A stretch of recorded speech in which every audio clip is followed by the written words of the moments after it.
சற்று முன் கிடைக்கப்பெற்ற மிக முக்கியமான செய்தி ஒன்று கிடைக்கப்பெற்றுள்ளது. முதல்வர் மு.க.ஸ்டாலின் வீடு மற்றும் அலுவலகங்கள், பண்ணை வீடு அனைத்திலும் அமலாக்கத்துறை அதிகாரிகள் அதிரடியான சோதனைகளை நடத்த திட்டமிட்டுள்ளார்கள்.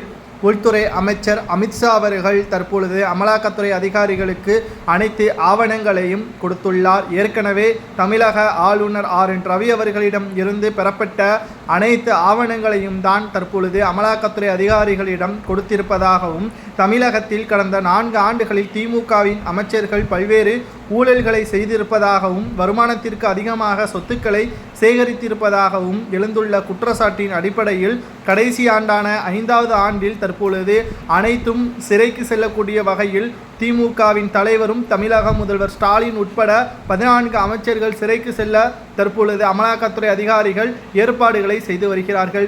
முதற்கட்டமாக முதல்வர் ஸ்டாலின் அவர்களது பண்ணை வீடு, அலுவலகங்கள் மற்றும் துணை முதல்வர் உதயநிதி ஸ்டாலின் அவர்களது வீடு மற்றும் அலுவலகங்களிலும் சோதனைகளை நடத்த திட்டமிட்டிருக்கிறார்கள்.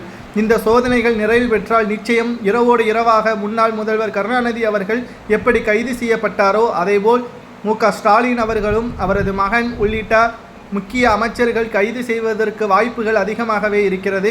ஏற்கனவே பாஜகவை பகைக்காமல் இருந்த, பாஜகவிற்கு எதிராக எந்த ஒரு அறிக்கையும் வெளியிடாமல் இருந்த திமுகவினர்கள் இருமொழி கொள்கையை தமிழகம் ஏற்றுக்கொள்ளும், மும்மொழி கொள்கையை ஏற்றுக்கொள்ளாது என்றும் பாஜகவினர்களுக்கு கடுமையான எதிர்ப்புகளை தெரிவித்து வரக்கூடிய நிலையில் தற்பொழுது இந்த நடவடிக்கையை உள்துறை அமைச்சர் அமித்ஷா அவர்கள் நடவடிக்கையை மேற்கொள்ள திட்டமிட்டுள்ளார். மேலும் அமலாக்கத்துறை அதிகாரிகள் எங்களது வீடுகள், அலுவலகங்களில் சோதனைகளை நடத்தி பார்க்கட்டும், அதற்கு பிறகு தமிழக அரசு யார் என்பது மத்திய அரசிற்கு தெரியும் என்பதை மறைமுகமாக ஸ்டாலின் அவர்களும் தெரிவித்திருக்கிறார். நிச்சயம் இந்த மோதலின் காரணமாக மக்களுக்கு எந்த பாதிப்பும் கிடையாது. தவறு யார் செய்திருக்கிறார்களோ அவர்கள்தான் சிறைக்கு செல்வார்கள் என்பதில் எந்த ஒரு மாற்று கருத்தும் கிடையாது. முதல்வர் மு.க.ஸ்டாலின் அவர்களது வீட்டில் அமலாக்கத்துறை அதிகாரிகள் சோதனைகள் நடத்துமேயானால், அதில் ஏதேனும் ஆவணங்கள் சிக்குமேயானால் எப்படி ஜெயலலிதா அவர்கள் சிறைக்கு சென்றாரோ அதேபோல் மு.க.ஸ்டாலின் அவர்களும் சொத்து குவிப்பு வழக்கில் சிறைக்கு செல்வதற்கு அதிக அளவு வாய்ப்புகள் இருக்கிறது.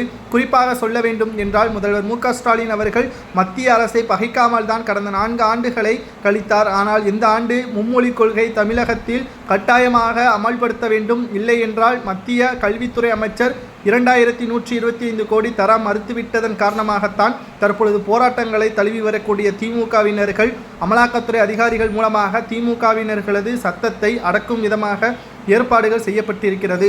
பாஜகவினர்கள் திமுகவின் முக்கியமான நிர்வாகிகள் வீட்டில் சோதனைகள் நடத்துவதற்கு உத்தரவிட்டது சரியா தவறு என்பதை கூறுங்கள்.